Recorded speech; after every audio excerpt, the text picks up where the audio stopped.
The priest in the temple saw the fire and started ringing the big bell.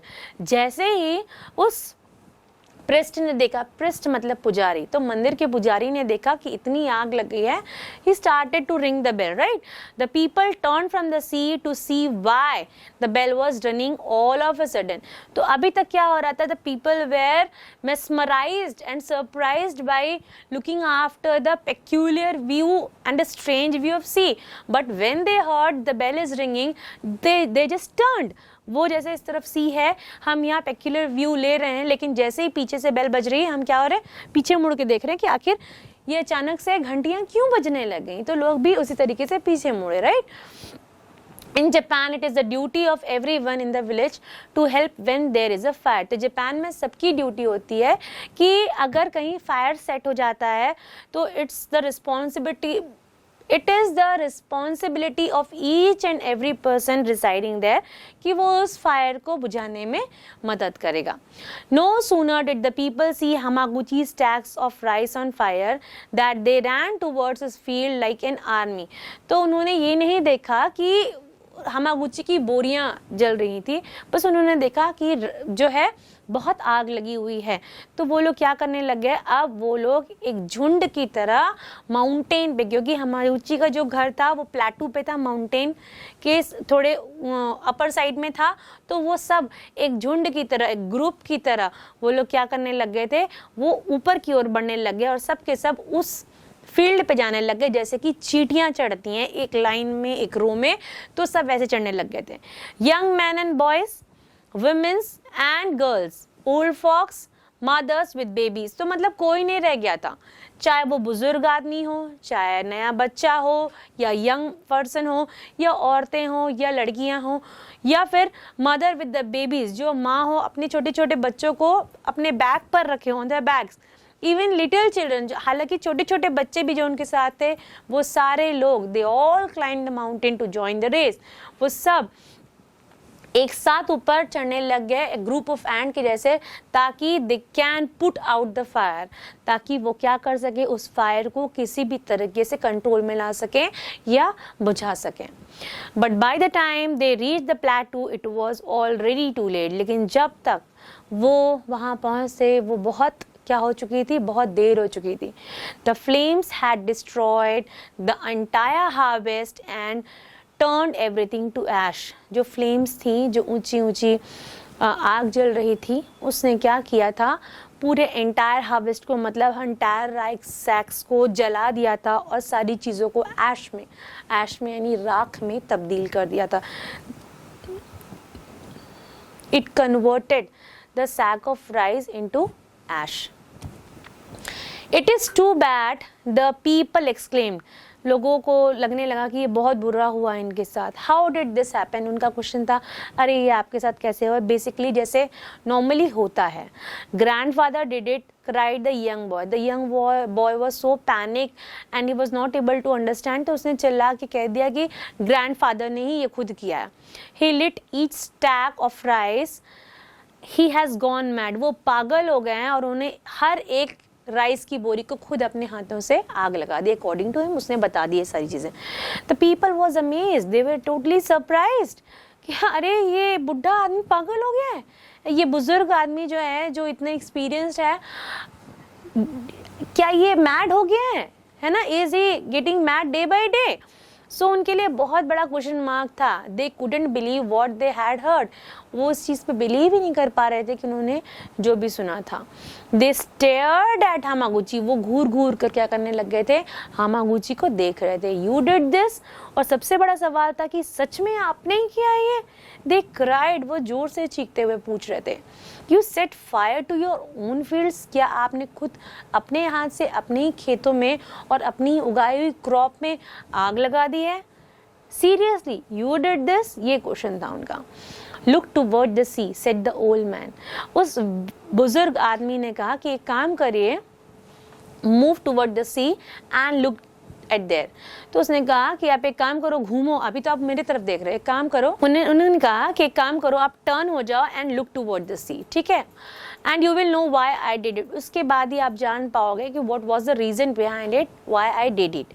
The people turn and look, जैसे ही लोग turn होते हैं और देखते हैं, far out they saw a great wall of water sweeping towards them with a great force and speed।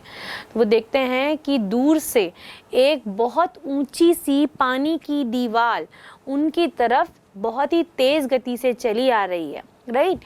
It was a returning sea, ये जो है एक वापस जाता हुआ समुद्र था। द पीपल श्रिक्ड, पीपल बहुत डर गए थे, वहाँ के जो लोग थे, villages, they were totally means frightened, वो बहुत डर गए थे, but their voices were lost in great sound, लेकिन उनकी जो आवाज़ थी वो उस आवाज़ में दब गई थी। अब ये आवाज़ कौन सी थी? एक्चुअली जो पानी जो था, जो एक बहुत बड़ी वॉल के जैसे आया था, वो उस माउंटेन से टकराया था, और जब भी वो इतना पानी इतनी स्पीड से टकराता है तो उसकी एक अपना शोर होता है। आप कभी भी अगर सी शोर पे गए होंगे तो यू हैव बीन फाउंड कि हम कभी भी जब एक दूसरे से सी शोर पे बात करते हैं, उस समय पानी का नॉइस ही इतना ज़्यादा होता है कि हम अपने साथ वाले से ईजीली बात नहीं कर पाते, बहुत ज़ोर से हमें बातें करनी पड़ती है। इवन तो समटाइम्स ऐसा होता है कि हम बहुत पास जाकर के एक दूसरे से बात करते हैं। तो सोचिए वो इतनी बड़ी पानी की वॉल थी, उसकी वजह से कितना शोर हुआ होगा, राइट। तो अब देखते हैं आगे क्या होता है। उन्होंने अपनी आवाज़ को खुद नहीं सुन पाए, वो ज़ोर से चीखे सबके सब डर के मारे, लेकिन उनकी आवाज़ उस ऊंची पानी की दीवार की जो टकराहट थी माउंटेन से, उस टकराहट में दब गई थी, right. Louder than any thunder they had ever heard, उन्होंने ये तेज आवाज कभी भी पहले नहीं सुनी थी। As the water struck the side of the mountain, क्या हुआ था, वो जो ऊंची दीवार से पानी आ रहा था, मतलब पानी की ही दीवार थी, वो जो वाटर आ रहा था वो माउंटेन से टकराया था।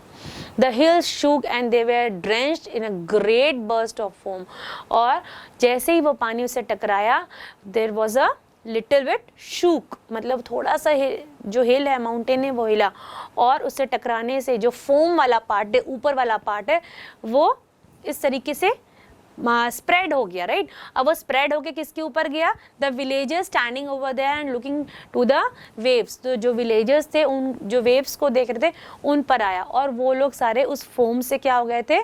भीग गए थे, है ना। When the cloud of spray had disappeared, the people saw a wild sea roaring over what was once their village। जैसे ही वो वहाँ से वो फोम का और वैसा दृश्य वहाँ से हटा, उन लोगों ने देखा कि एक बहुत ही खतरनाक जो सी है, समुद्र है, बहुत खतरनाक रोर दे रहा है, और उनका जो विलेज था वो पहले कभी वहाँ हुआ करता था। Great angry waves tumbled above the house tops, rolling, roaring and tearing off houses, trees, anything that came in its way. तो ये जो एंग्री वेव्स थी, ये आई थी और जाते समय इतने गुस्से में थी कि वो जितने भी घर थे उन सबकी छतों को ले गई, और साथ ही साथ कई घरों को तो तोड़ते फोड़ते हुए निकल गई, ट्रीज को बीच में से फाड़ते हुए निकल गई थी, और साथ ही साथ वो इतनी खतरनाक थी कि उन्होंने बहुत बड़े बड़े रॉक्स जो उनके रास्ते के बीच में आए थे, उनको भी उन्होंने तोड़ दिया in the form of small Peebles, छोटे छोटे कंकड़ों में, है ना, उसके रूप में उन्होंने तोड़ दिया। और ये कंकड़ उछल रहे थे जब वो पानी वहाँ से वापस जा रहा था। Again the wall of water struck and again but with less force each time. अब ये कुछ देर तक ये स्ट्रकिंग वाला जो सीरीज था वो चल रहा था, बार बार हो रहा था, लेकिन अब पहली बार की तरह ये उतना पावरफुल नहीं था। हर बार इसकी पावर वो महसूस कर रहे थे कि कम होती चली जा रही थी। At last it fell back in its farmer place. कुछ देर बाद उन्होंने देखा कि समुद्र पहले की तरह शांत हो चुका था। The people stood speechless like statue on the side of mountain. Mountain के किनारे सारे villages जो है they were kept quiet. They were not able to speak a single word. The village was gone. जो village था it was totally destroyed. Even though the temple was also no more there. And the fields had been torn away. और जितने भी उनके farms थे उनको ऐसा लग रहा था किसी ने बुरी तरीके से तोड़ दिया है या अस्त व्यस्त नष्ट कर दिया है। Nothing was left of their homes, उनके घर की कोई भी चीज़ वहाँ पर नहीं टिकी थी, but a few straw roofs that floated on the water, बस क्या बचा था कि कुछ घास के रूफ, मतलब घास की छतें बची थी, जो कि वहाँ जो पानी था उस पर क्या कर रहा था, वो फ्लोट कर रहा था, मतलब तैर रहा था. How precious human lives were saved on the mountainside by this timely act. लेकिन सबसे अमेजिंग बात इसमें ये थी, इम्पॉर्टेंट बात ये थी कि जो प्रेशियस ह्यूमन लाइफ था वो पूरी तरीके से सेफ था, सिक्योर था, just because of the timely act what the Hamaguchi did, है ना. The people now realise why old Hamaguchi had set fire to the rice. तब जाकर के उन लोगों ने रियलाइज़ किया कि नहीं सही बात है, अब हमागुची ने क्यों किया, अपने राइस के सैक्स पे आग क्यों लगाई थी, अब उनको ये चीज़ें सारी समझ में आई थी. There he stood among them as poor as any. वहाँ पे वो उन लोगों के सामने खड़ा था जैसे कि वो सबसे गरीब हो. Full of gratitude all these people fell on their knees to thank him, क्योंकि आज उसकी सारी राइस सैक्स जल चुकी थी, बट लोगों के मन में उनके लिए बहुत सारा रिस्पेक्ट था. सब के सब उनको रिस्पेक्ट देने के लिए अपने ओन कल्चर को फॉलो करते हैं. They fell on their knees to thank them. Actually they bend their head also to thank them. So in this way we completed the lesson. I hope you understand the lesson और आपको इस lesson में मज़ा आया होगा. चलिए हम इसके वर्ड मीनिंग की ओर आगे बढ़ते हैं, और वर्ड मीनिंग से पहले ऑथर के बारे में थोड़ा जान लेते हैं. This story is written by Lafcadio Hearn. He was born on 1850 and died on 1904. became a Japanese citizen taking the name Yukumo Koizumi. In this book, Gligens in Buddha, published in 1897, Hearn has written about the Japanese culture, Buddhist practice, and many historical events. One of the most remarkable historical event in this book is that in which Hamaguchi Goi saves all the villagers of this village from a tsunami. So this is not only a story, it is an actual thing which exactly happens, और उसको एक story का form दिया गया, right. So coming towards the word meaning of this lesson. Tsunami, a series. Tsunami, यहाँ you can see that T is silent और S हम इसे प्रोनाउंसिएट करते हैं. तो ऐसे बहुत सारे शब्द हैं, जैसे कि ऑनेस्टी, तो हम हॉनेस्टी नहीं बोलते, जबकि उसकी वर्ड को हम देखें तो HONESTY उसकी स्पेलिंग ये है इस वर्ड की, तो वहाँ हम क्या बोलते हैं, ऑनेस्टी, H साइलेंट होता है. वैसे ही इस वर्ड में T जो है वो साइलेंट है, उसे हम सुनामी कहते हैं, right. A series of water waves in sea और ocean caused by the displacement of a large volume of water. ये मैंने आपको डिटेल में समझाया है. Tidal wave, very large wave usually caused by earthquakes under the sea. Dash, roofs made of straw, छोटे छोटे घर जो बहुत एक दूसरे से नज़दीक बने होते हैं और जिनकी जो छतें होती हैं वो straw से यानी घास से बनी होती हैं. Menacing मतलब frightening, बहुत डरावना हो. Plateau, raised ground, right? अब इसके comprehension part में आते हैं और क्वेश्चन आंसर्स को जानने और समझने की कोशिश करते हैं. So the questions are on your screen. First question, what are the similarities and differences do you find between the celebration of harvest festival described in lesson and that celebrate in your village town? तो ये question ऐसा है कि ये you have to write it by your own, but the answer you can write is I will give it to you.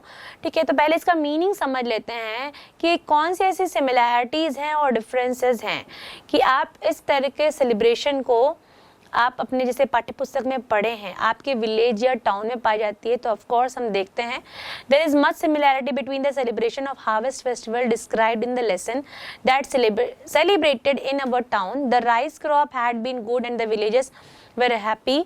Even in our town the harvest had been good. In the lesson the house were happily decorated with lanterns. The villages were the villages wore bright colored clothes. कहने का मतलब ये है कि बहुत सारे similarities हैं. देखिए, जो हमारा छत्तीसगढ़ है ना, वो भी धान का कटोरा मान जाता है. यहाँ पे भी राइस जो है बहुत बड़ी मात्रा में जो है इसकी फार्मिंग होती है, राइट। तो जब ये बहुत बेसिक है हमारे यहाँ, तो हार्वेस्टिंग भी बहुत बेसिक है। तब धान की फसल, या हम कह सकते हैं राइस का जो फसल है, जब बहुत अच्छा होता है उस समय हमारे जो स्टेट में भी हार्वेस्टिंग फेस्टिवल सेलिब्रेट किया जाता है। तो हमारे स्टेट में भी सेम तरीके से फेस्टिवल सेलिब्रेट किया जाता है कि पहले जब धान होता है तो उसकी कटाई की जाती है, फिर उसकी मिंजाई की जाती है, मतलब उन स्ट्रॉ से धान को अलग कर लिया जाता है, मतलब अन्न जो है उसको अलग कर लिया जाता है, और फिर ये फेस्टिवल उस खुशी में सेलिब्रेट किया जाता है कि क्या हो रहा है, जो राइस का प्रोडक्शन है वो फार्मर्स सेलिब्रेट करते हैं, या अपने क्रॉप के प्रोडक्शन को लेकर के जो फार्मर्स है वो सेलिब्रेट करते हैं। सेकेंड है Hamaguchi was frightened by tsunami. Why? Write down the expressions which convey his fear. तो Hamaguchi थे वो सुनामी से थोड़ा डरे हुए थे। ऐसे कौन सी बातें आपको इस लेसन में बता रही हैं जो कि ये मैसेज कन्वे करते हैं कि वो डरे हुए थे।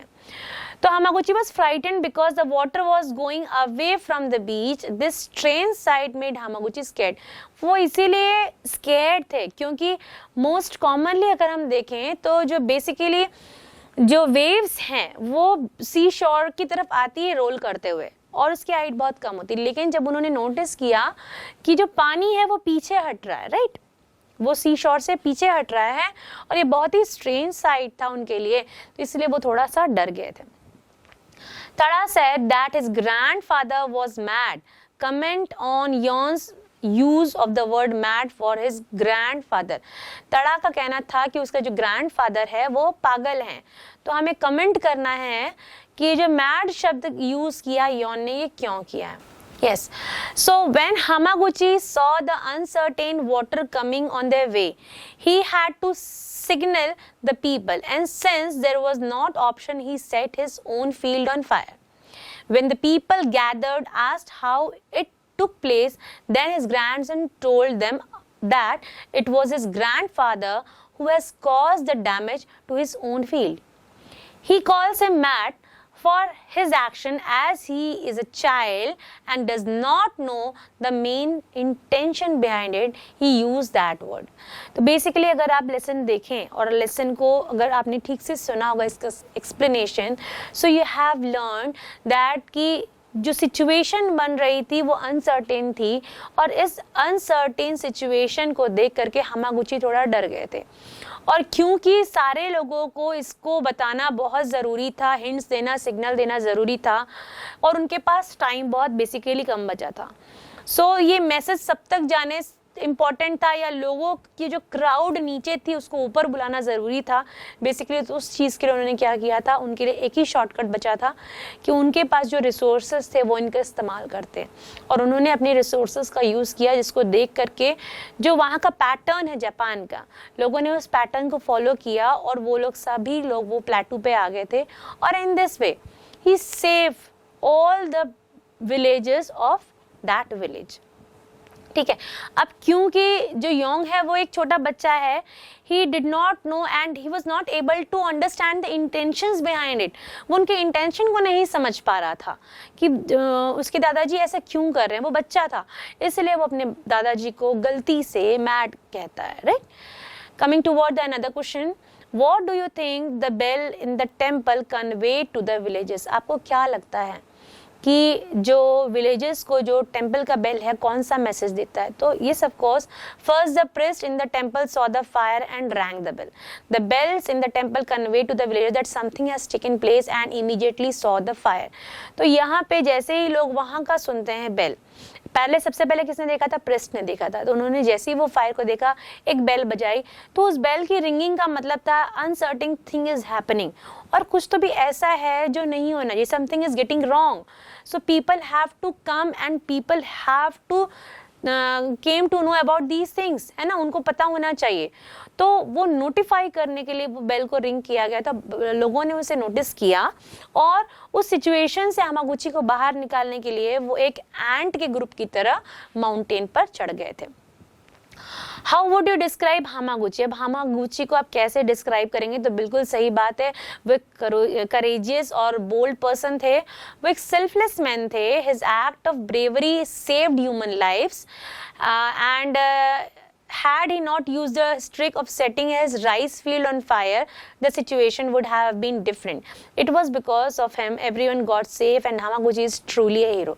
तो कहने का मतलब है अगर उन्होंने इंस्टेंट ही उस युक्ति का इस्तेमाल नहीं किया होता कि उन्होंने अपने सैक्स को आग नहीं लगाई होती तो आज इतने सारे लोगों की जान नहीं बचती और इतने सारे लोग सेफ भी नहीं होते और आज वो हमारे बीच एज अ हीरो आते भी नहीं. Right. Next, describe the effect of the tsunami on the village. You can take the description from the text and also from your imagination. You have to write this answer in your own words. लेकिन फिर भी आपको explain कर देते हैं. Question is describe the effect of tsunami. Tsunami के जो side effects थे वो आपको बताना है village पर. तो आप book से पढ़ करके उसको अपने शब्दों में लिख सकते हैं. Still, tsunami का जो effect था, Tsunami affects humans' life in many ways. It is one of the major natural crises and there is no control on it. उनको control नहीं किया जा सकता, right? Tsunami destroyed everything that people had right from their homes to their fields. सब कुछ नष्ट कर दिया था उसने. Their efforts literally went in water. उनकी जो साल भर की मेहनत थी वो पानी में चली गई थी. It took a major toll on the lives of the people. Needless to say, the shock it gave the people cannot be described. तो लोग उसको बता नहीं सकते कि सुनामी ने किस हद तक उनको नुकसान पहुंचाया था. Last question of this lesson. What do you think would have been the efforts that the villagers would have made to bring life back to normal? तो कहने का मतलब है कि आप क्या सोचते हैं, आप कैसे सोचते हैं कि जो efforts would have been the efforts that villager would have made to bring life back to the normal. कैसे उन्होंने life को वापस normal लाने के लिए क्या किया होगा. The villagers would have gathered together and discussed things to do in order to get back to normal life. They must have started with the farming again and doing things again from the scratch. बिल्कुल सही बात है. अब चीज़ें ख़त्म हो चुकी हैं तो उसके लिए रोने और एक तरीके से डिप्रेस होने से कुछ नहीं होगा. हर इंसान को स्क्रैच से शुरू करना पड़ता है. तो दे डिड द सेम. उन्होंने भी स्क्रैच से शुरू किया और फिर से अपनी लाइफ को फिर से स्टार्ट की with the help of farming again, है ना. तो this is the answer of the question. आइए एक छोटे से फिलिप्स की तरफ चलते हैं जहाँ पे आर्टिकल का यूज़ आप समझेंगे कहाँ पे करते हैं. आर्टिकल है ए एंड द का यूज़. जैसे कि आपको पहले भी मैंने आर्टिकल बताया है, उस समय मैंने आपको बताया है कि ए कहाँ यूज़ होता है, एंड कहाँ यूज़ होता है, द कहाँ यूज़ होता है. इसी बेसिस पे आपको फिल करना है. So this is the question. Once upon a time there lived an old man. यहाँ पे ओल्ड है, हम प्रोनाउंसिएट कर रहे हैं ओ, तो जो कि एक वोवेल है इसलिए हम यहाँ एन लिखते हैं. With his 5 sons as the man. Man एक स्पेसिफिक पर्सन है तो द यूज हो रहा है. Was getting old and weak. He wanted all his sons to join his business and work together. But the sons लगेगा, ना a लगेगा ना एन लगेगा. Were perpetually quarreling among themselves. Once it is so happened that they fought so much among themselves, they cut each other's mustache. उन लोगों ने एक दूसरे की मूछें काट दी थी. When the old men, ठीक है, यहाँ आप बोलेंगे मैम यहाँ तो ओ लगा है तो यहाँ पे एन क्यों नहीं लगा है. तो यहाँ स्पेसिफाई कर रहे हैं हम ओल्ड मैन को, इसलिए द लगा है. Failed to settle their disputes by his exhortations, he determined to give them a practical illustration. Practical, एक प्रैक्टिकल इलस्ट्रेशन है, एक प्रैक्टिकल एग्जाम्पल देना चाह रहे थे ऑफ द एविल्स. यहाँ पे अगेन ई है जो कि वोवेल है लेकिन हम उसके आगे द लगा रहे हैं क्योंकि एविल एक स्पेसिफाई किया जा रहा है एविल को. Evils of lack of union. He asked each one of his sons to bring a stick to him. ठीक है, एक एक लकड़ी लाने को कहा.